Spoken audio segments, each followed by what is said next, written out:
is speech? When we are talking to anyone, we say it is a speech. So direct is what?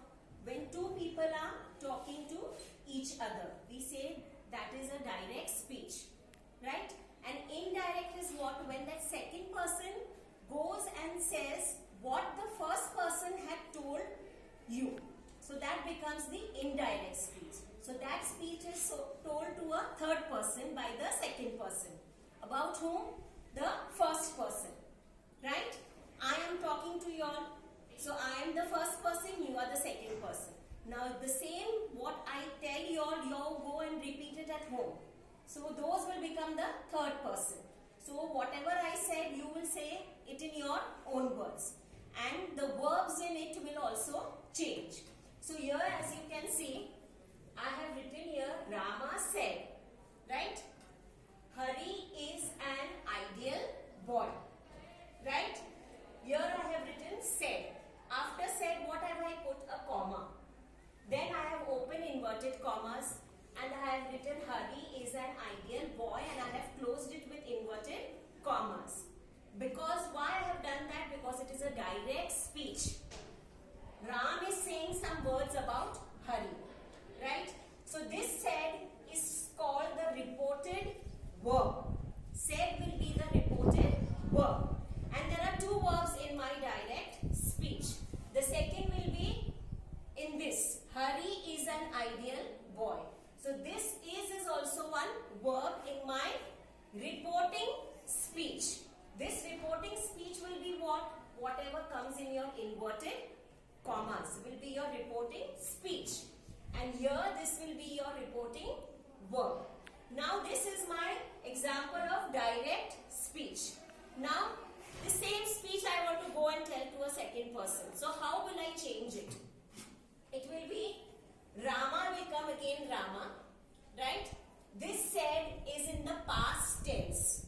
Says is in the present.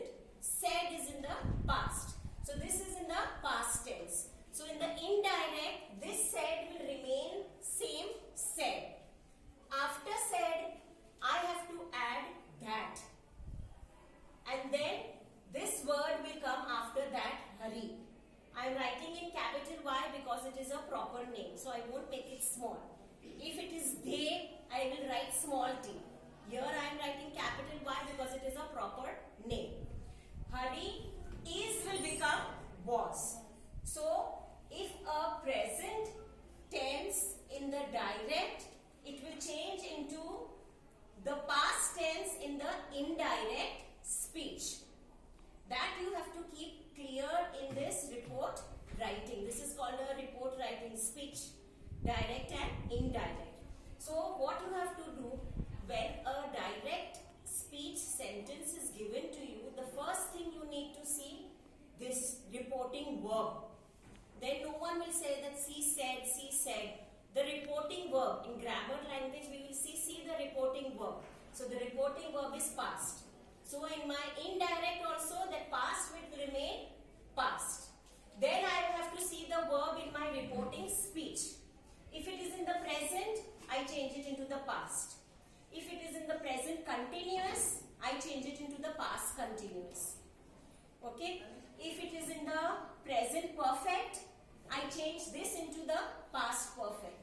So these are the things which we change in the indirect speech from the direct into the indirect. So these are the rules which we need to keep in mind when we are changing it from a direct into indirect.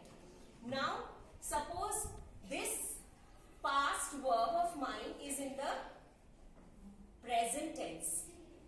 Rama says. Says is in the present tense, right? So when my reported verb is in the present tense, I won't change this into the past. This will also remain the same. It will remain sense, right? My reporting speech is in the present. So that speech also will not change. Here this was won't come. I will write is.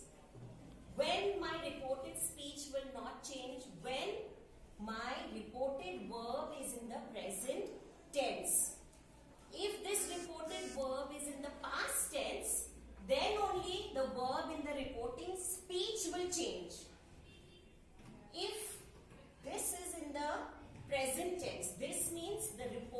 verb is in the present tense, then there is no change in the reporting speech.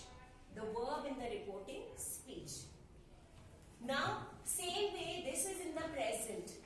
If I write this in the future, if I write will say, Rama will say, Hari is an ideal boy. Okay, if this is in the future, this will come here was. Rama will say, Hari was an ideal boy. Now my reported verb is become in the future tense. So this also, when we change it into the indirect, here will come will say, and this also will not change. This was will remain as was itself. So when the